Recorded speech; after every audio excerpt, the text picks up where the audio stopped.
أعوذ بالله من الشيطان الرجيم. بسم الله الرحمن الرحيم.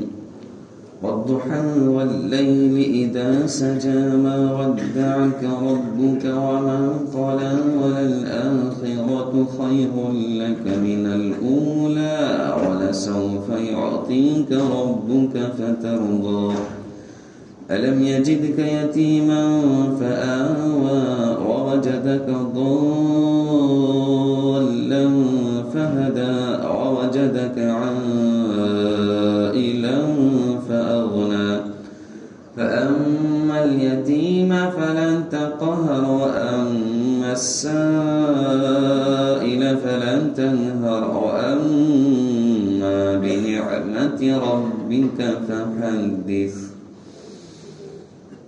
صدق اللہ العظیم. سورۃ الضحیٰ کی تفسیر ہو رہی ہے. اس میں اللہ تعالیٰ قسم کھا رہے ہیں والضحیٰ، دن کے وقت کی قسم کھا رہے ہیں، چاش کے وقت کی، دن کے وقت کی قسم کھا رہے ہیں. واللیل اذا سجا، اور رات کی قسم ہے جب کہ وہ چھا جائے.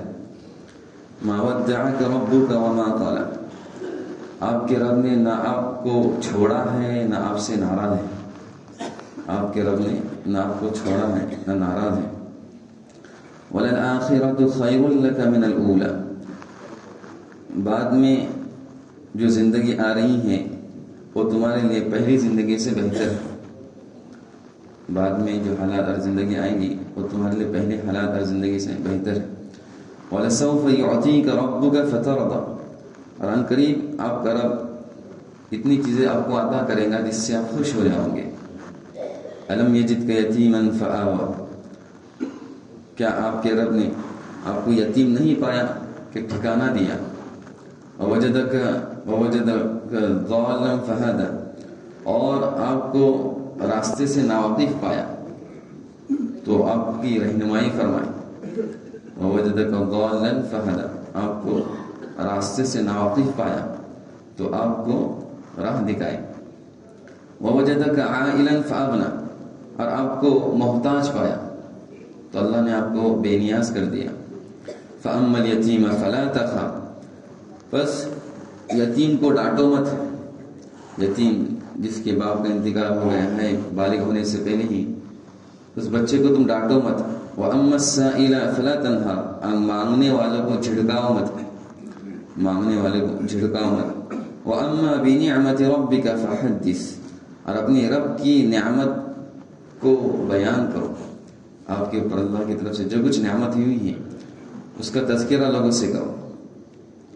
یہ سورہ ضحیٰ ہے، یہ مکہ ہی میں اللہ کے رسول صلی اللہ علیہ وسلم پر یہ سورت اتری ہے. اس سورت کے اترنے کا سبب کیا ہوا؟ بخاری شریف میں ہے، بخاری مسلم کی روایت میں ہے، جندب رضی اللہ سے روایت ہے کہ اللہ کے رسول صلی اللہ علیہ وسلم بیمار پڑ گئے. 2-3 روز بیمار پڑ گئے، بستر سے اٹھے ہی نہیں. تو ایک عورت ابو لہب جو ہے نا، اس کی بیوی ام جمیل، یہ آئی اور کہنے لگی کہ اے محمد صلی اللہ علیہ وسلم، میں آپ کے شیطان کو دیکھتا ہوں کہ اس نے آپ کو چھوڑ دیا. اشارہ ہے جبرائیل علیہ السلام کے پاس کہ وہ جبرائیل علیہ السلام 2-3 دن میں اترے ہی نہیں تھے. وہی اللہ کے رسول پر ان دنوں میں کچھ اتری نہیں تھی. تو اس نے یہ الفاظ کہے کہ میرے خیال سے تمہارے پر جو شیطان آتا تھا نا، وہ شیطان نے تم کو چھوڑ دیا. تو اللہ تبارک تعالیٰ نے اس پر قرآن کریم کی آیت اتاری، وَالضُّحَىٰ وَاللَّيْلِ إِذَا سَجَىٰ مَا وَدَّعَكَ رَبُّكَ وَمَا قَلَىٰ، کہ آپ کے رب نے ما ودعک، نہ چھوڑا ہے آپ کو اور نہ ہی کیا ہے اللہ آپ سے ناراض ہے. فرشتے جو اترتے ہیں اللہ کے حکم سے ہی اترتے ہیں. وَمَا نَتَنَزَّلُ إِلَّا بِأَمْرِ رَبِّكَ، ہم جب چاہے نہیں آ سکتے، جب اللہ کا حکم ہوتا ہے تب فرشتے کیا ہوتے ہیں، یہ تشریف لاتے ہیں. تو اس میں اللہ تبارک تعالیٰ نے خاص طور پر والضحیٰ، دن کی قسم کھائی ہے. ضحیٰ تو ایک دن کے حصے کو کہا جاتا ہے، لیکن اس کے مل مقابل واللیل کا ذکر ہوا ہے، اس لیے یہاں پر مکمل دن مراد ہے. یعنی کہ والضحیٰ سے مراد خاص چاس کا وقت مراد لیا جائے. اور یہاں پر ایک حذف مضاف بھی ہو سکتا ہے. ورب الضحیٰ، چاس کے پیدا کرنے والے رب کی قسم، چاس کے وقت کی رب کا جو ہے رب ہے، اس کی قسم کھا رہا ہوں. علماء فرماتے ہیں کہ خاص طور پر اللہ کے تعالیٰ نے یہاں پر چاس کے وقت کی جو قسم کھائی ہے اس کی کیا وجہ ہے، اس وقت کو خاص کیوں کیا؟ تو اس کی ایک وجہ یہ ہے کہ اس گھڑی میں اللہ تبارک تعالیٰ نے موسیٰ علیہ السلام سے گفتگو کی تھی، بات چیت کی تھی. وَكَلَّمَ اللَّهُ مُوسَىٰ تَكْلِيمًا. اللہ تبارک تعالیٰ نے بات چیت کی تھی حضرت موسیٰ علیہ السلام سے کوئی طور پر ہوا، تو اس وقت میں کی تھی، اس لیے اللہ تبارک تعالیٰ نے خاص اس وقت کی قسم کھائی. ایک قول یہ ہے کہ وَأَلْقَى السَّحَرَةُ فِيهَا سُجَّدًا. موسیٰ علیہ السلام کے مقابلے کے لیے جتنے جادوگر آئے تھے اسی وقت اس سجدے میں پڑ گئے تھے. اور اس وجہ سے بھی کہ وَأَيُّحْشَرَ النَّاسُ ضُحًى کہ لوگوں کو اسی وقت چاس کے وقت سے ہی کیا کیا جائے، اٹھایا جائے گا، جمع کیا جائے گا کل قیامت کے لیے. تو اس وقت کے لیے بڑی شرف تھا، اس وجہ سے اللہ تعالیٰ نے اس کا یہاں پر ذکر کیا. وَاللَّيْلِ إِذَا سَجَىٰ اور رات کو اللہ تعالیٰ ذکر کر رہا ہے جب رات کے کیا ہو جائے، چھا جائے. جب رات کیا ہو جاتی ہے، چھا جاتی ہے تو پورا اندھیرا ہو جاتا ہے. اور پھر اللہ تبارک تعالیٰ نے فرماتے ہیں کہ ان لکل منہما اثرا فی صلاح العالم. رات اور دن ان دونوں کا تذکرہ اس لیے کر رہے ہیں کہ اس کے ذریعے سے پوری دنیا کا نظام چل رہا ہے. رات اور دن سے پوری دنیا کا جو ایک طرح کا نظام چل رہا ہے.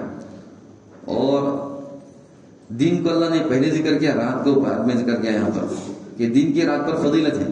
دن کے اندر روشنی ہے، نور ہے، اور رات کے اندر اندھیرا ہے، وحشت رہتی ہے، گھبراہٹ رہتی ہے رات میں. دن کے اندر گھبراہٹ کیا ہو جاتی ہے، ختم ہو جاتی ہے. وقيل ما الحكمة في ذكر الضحى والساعة من النهار وذكر الليل بجملته وجب بأن ذلك إشارة لأن الساعة من النهار توازي جميع الليل. یہاں پر دن کی ایک گھڑی کا ذکر کیا، رات مکمل ذکر کی.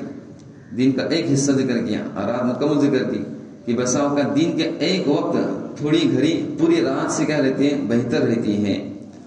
اور اس میں اس طرف بھی اشارہ ہے کہ محمد صلی اللہ علیہ وسلم یہ تمام انبیاء کے مقابلے میں سب سے افضل اور بہتر ہے کہ تنہا ایک طرف ہے اور دیگر تمام انبیاء دوسری طرف ہے. تو اللہ کے رسول کا مقام تمام کے مقابلے میں یہ سب سے بہتر ہے.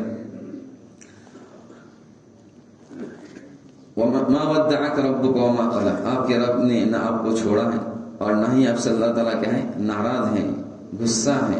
کہ اللہ تبارک تعالیٰ کسی مسئلے سے کیا کرتے، وہی کو تاخیر کرتے ہیں، اس میں اللہ تعالیٰ کی طرف سے کیا رہتی ہے، کچھ حکمت رہتی ہے. لہذا یہ تاخیر سے آنا کوئی ناراضگی کی علامت نہیں ہے.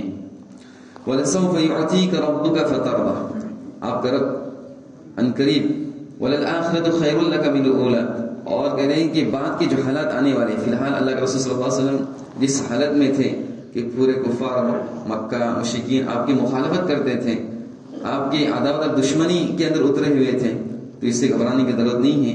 بعد میں اللہ تبارک تعالیٰ آپ کو ساری چیزیں فتح کر کے دے دے گا اور سب لوگ آپ کو کیا کریں گے، تسلیم کرنے والے بن جائیں گے. اللہ تبارک تعالیٰ زمین کو آپ کے لیے کیا کر دے گا، ہموار کر دے گا. تو اس میں اللہ کے رسول کے لیے کیا ہے، بشارت ہے. ایک قول ہے کہ وَلَلْآخِرَةُ خَيْرٌ لَكَ مِنَ الْأُولَىٰ آخرت یعنی جنت یہ تمہارے لیے دنیا سے بہتر ہے. دنیا کے پیچھے زیادہ پڑنے کی ضرورت نہیں ہے، اس لیے کہ دنیا میں جو کچھ ہے فنا ہونے والی ہے، اور آخرت یہ دائمی ہے، ہمیشہ کی ہے، کبھی ختم ہونے والی نہیں ہے. اس لیے دنیا میں اگر اونچ نیچ ہو بھی جائے اور کم زیادہ کسی کو مل بھی جائے تو اس پر وہ صبر کر لے، اس سے بہتر اس کے لیے آخرت ہے جہاں کی نعمتیں کبھی ختم ہونے والی نہیں ہے. وَلَسَوْفَ يُعْطِيكَ رَبُّكَ فَتَرْضَىٰ اور عنقریب آپ کا رب وہ چیز آپ کو عطا فرمائے گا جس سے تم خوش ہو جاؤ گے، راضی ہو جاؤ گے کہ دنیا میں آپ کو فتح عطا فرمائے گا، دشمنوں پر غلبہ عطا فرمائے گا، اور آخرت میں اللہ تعالیٰ اجر ثواب عطا فرمائے گا. ایک قول ہے کہ آپ کو اللہ تعالیٰ حوض عطا فرمائے گا، شفاعت عطا فرمائے گا. اور بتاتے ہیں وَالظَّاهِرُ أَنَّ سُبْحَانَهُ يُعْطِي مَا يَرْضَىٰ مِنْ خَيْرِ الدُّنْيَا وَالْآخِرَةِ اتنی چیزیں اللہ کو آپ کو عطا کرے گا دنیا آخرت کی بہتری میں سے جس سے آپ کے ہو جائیں گے، خوش ہو جاؤ گے. اور ان میں سب سے اہم چیز اللہ تعالیٰ اپنے رسول کو جو دیں گے وہ سفارش دیں گے کہ کل قیامت کے دن اللہ کے رسول صلی اللہ علیہ وسلم اپنی امت کے لیے بلکہ تمام کے لیے کیا کریں گے، سفارش کریں گے اور وہ مقام عطا فرمائیں گے جو کسی کو نہیں عطا کیا گیا. لہذا اس سے اللہ کے رسول سب سے زیادہ خوش ہو جائیں گے کہ جو مومنین گنہگار ہیں اور جہنم کے اندر گئے ہیں ان کے اللہ کے رسول کو سفارش دی جائیں گی کہ ان کو کیا کرے، وہ جہنم سے نکالے. تو یہ بہت بڑا مقام ہوگا جو اللہ تبارک تعالیٰ اپنے نبی صلی اللہ علیہ وسلم کو عطا فرمائیں گے، جس سے رسول صلی اللہ علیہ وسلم کیا ہو جائیں گے، خوش ہو جائیں گے. اور پھر چند مزید خصوصیات جو اللہ تبارک تعالیٰ نے اپنے نبی پر پہلے کیے تھے، کچھ انعامات کیے تھے، اس کا ذکر کر رہے ہیں. الم یجدک یتیما فآویٰ کہ آپ کو اللہ تعالیٰ نے یتیم نہیں پایا تھا کہ ٹھکانہ عطا فرمایا. کہ اللہ کے رسول صلی اللہ علیہ وسلم دنیا میں آنے سے پہلے ہی ان کے والد صاحب کا انتقال ہو گیا، کہ اب صلی اللہ علیہ وسلم ماں کی پیٹ میں ہی ہیں، 2 مہینے نہیں ہوئے کہ والد صاحب کا کیا ہو گیا ہے، انتقال ہو گیا ہے. اور جب دنیا میں آئے ہیں تو 4 سال کے اندر آپ کے والدہ کا بھی انتقال ہو گیا. پھر دادا عبد المطلب نے آپ کی پرورش کی، اور جب آپ کی عمر 8 سال کی ہو گئی تو دادا کا بھی کیا ہو گیا، انتقال ہو گیا. پھر آپ کے چچا ابو طالب نے کیا کیا، آپ کی پرورش کی، یہاں تک کہ جب نبوت کے 10 سال ہو گئے تو آپ کے چچا بھی کیا ہو گئے، دنیا سے پردہ کر چکے. تو یہ سارے حالات تھے، آپ کی یتیمی کی حالت تھی. اس حالت میں اللہ تعالیٰ نے آپ کو ٹھکانہ عطا فرمایا کہ ضائع ہونے دیا نہیں. الم یجدک یتیما فآوی ووجدک ضالا فہدی. اور اللہ تبارک تعالیٰ نے آپ کو راستے سے ناواقف پایا تھا کہ آپ کو نہیں معلوم تھا کہ سمجھ لیجیے کہ صحیح راستہ کیا ہے اور لوگوں کی کس طرح سے رہنمائی کی جائے، رہبری کی جائے، لیکن اللہ تبارک تعالیٰ نے آپ کو رہبری فرمائی. الم یجدک یتیما فآوی ووجدک ضالا فہدی ووجدک عائلا فاغنی. اللہ تعالیٰ نے آپ کو محتاج اور ضرورت مند پایا اور بے نیاز کر دیا. تو یہ نہ کہیں کہ اللہ کے رسول صلی اللہ علیہ وسلم کو یہ سب کچھ جو ملا ہے وہ پہلے سے باپ دادا سے ان کی پراپرٹی اور باپ دادا سے چلا آ رہا تھا اور مالدار تھے، ایسا نہیں تھا، بلکہ آپ بالکل محتاج اور تنگدست تھے. اور اس کے باوجود اللہ تبارک تعالیٰ نے آپ کو اتنا ایسا غنی کر دیا جس کی کوئی انتہا نہیں، کہ اللہ کے رسول سے بڑھ کر کوئی سخی نہیں، کہ ایک ایک وقت میں ایک ایک شخص کو 100 اونٹ بھی اللہ کے رسول نے دیے ہیں، 100 بکریاں بھی دیے ہیں، اور اللہ تبارک تعالیٰ اتنا اللہ کے رسول کو اتنا عطا فرمایا.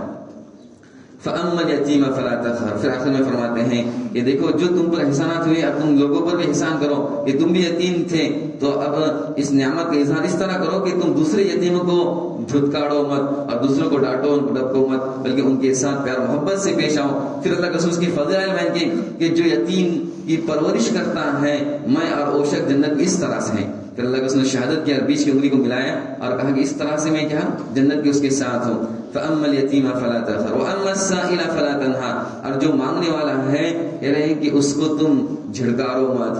لہذا ترمذی کی روایت میں کہ اگر مانگنے والا گھوڑے پر بھی آتا ہے تو تم اس کو الٹا سلٹا مت بولو، برا مت بولو، بلکہ اگر وہ اپنی ضرورت کا اظہار کرتا ہے، آپ کے اندر کیپیسٹی استعداد ہے تو آپ دے دو، اگر نہیں آپ کے ہیں تو اس کو کہے کہ مجھ کو معاف کر دو.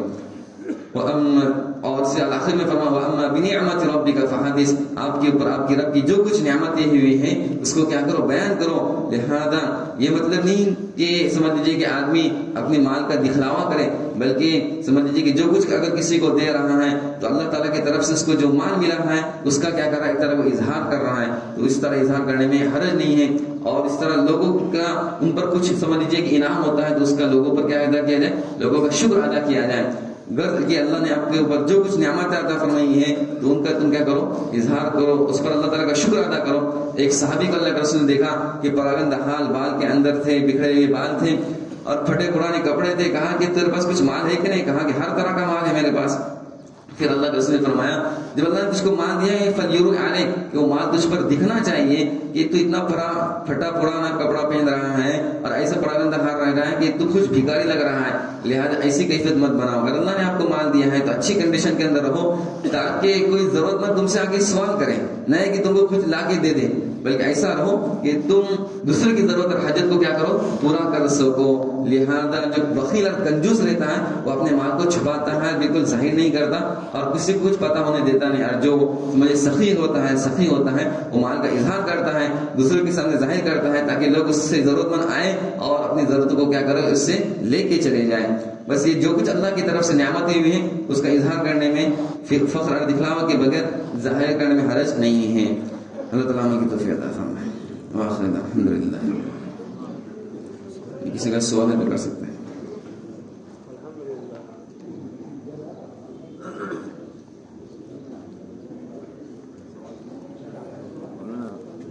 امام صاحب نے اگر کبھی ایک ہی سجدہ کیا اور تیار میں بیٹھ گیا تو کیا نماز ہوگی؟ ایک ہی سجدہ کیا؟ ہاں ایک ہی سجدہ. نماز میں 2 سجدے ضروری ہیں. ایک سجدہ کر کے اگر کوئی بیٹھ جاتا ہے تو اس کے لیے پھر مقتدی کے لیے ضروری ہے کہ کیا کر لے، اپنا دوسرا سجدہ کر لے. اسی ایک رکعت گئی ہے تو وہ دوسرا سجدہ پورا کر کے دوبارہ تب جا کے اس کی ایک رکعت پوری ہو جائیں گی نا، دوسرا سجدہ کر لیں گا اور امام سب سے الگ اپنی رکعت پوری کریں گے.